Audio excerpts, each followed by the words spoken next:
The night she decided to leave was the night he decided to end it.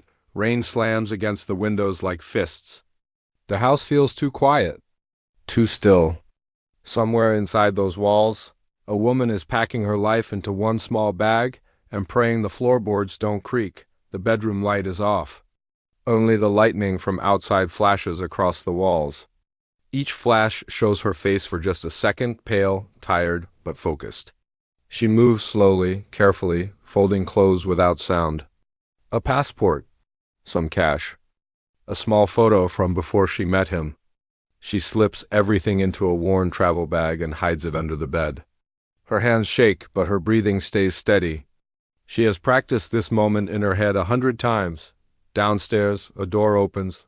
The sound is soft, almost gentle, but her body reacts fast. She freezes. Her eyes lift toward the bedroom door. He wasn't supposed to be home yet. Footsteps slow, calm, not angry. That's what scares her most. She slides the bag deeper under the bed with her foot and sits on the edge like she's been there all along. The bedroom door opens without a knock. He stands there, wet from the rain, watching her. Not smiling, not shouting, just watching. You're quiet tonight, he says softly. His voice is smooth, controlled, the same voice he uses in front of friends.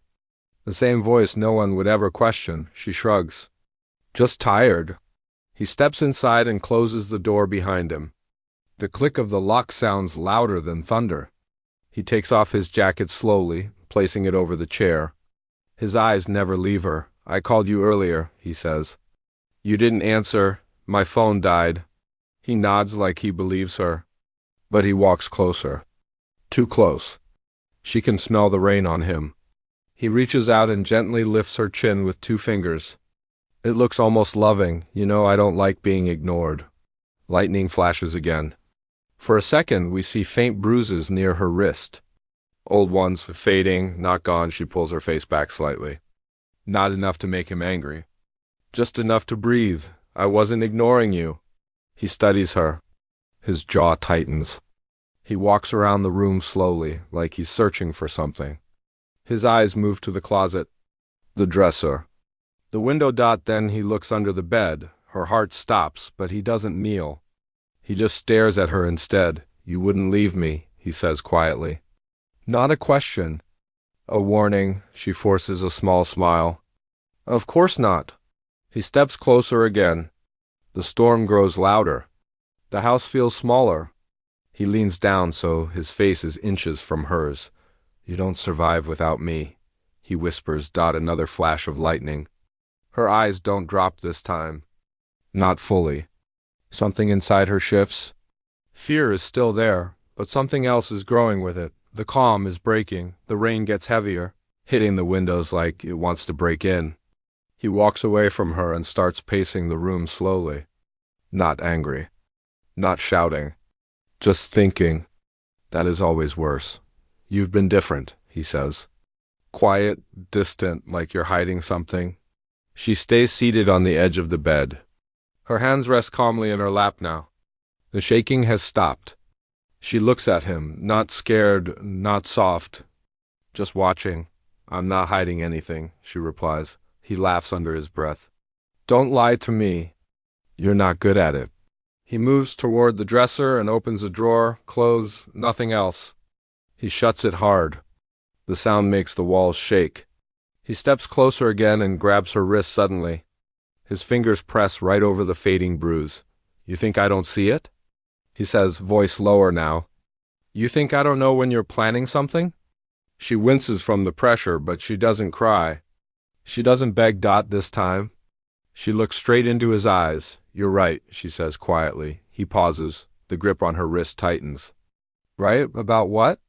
She pulls her hand free slowly. Not fighting. Just steady. I've been planning something. Silence fills the room. Even the thunder feels far away for a moment. He stares at her, confused. He wasn't expecting that. She stands up now. They are face to face. You always said no one would believe me, she continues. That I was weak? That I needed you? His jaw clenches. You do. She shakes her head. Not anymore. From her pocket, she pulls out her phone. The screen lights up between them. A recording app. The timer running, his eyes drop to it. "You talk too much when you're angry," she says calmly. "And you forget walls have ears." For the first time, his confidence cracks. Just a little, the storm outside grows louder again. But inside the room, the power has started to shift for a few seconds. Neither of them moves, then his face changes. The calm mask drops. "You think that scares me?" He snaps, stepping forward. "Delete it." She doesn't move. No, that one word hits him harder than a slap. He lunges, trying to grab the phone. She pulls back fast, but he catches her shoulder and shoves her against the wall. A picture frame falls and shatters on the floor. Glass spreads everywhere. "Give it to me," he yells. His voice is no longer smooth. It's loud, wild, desperate. She struggles, holding the phone tight. He grabs her arm and twists it. Pain shoots through her body, but she refuses to scream.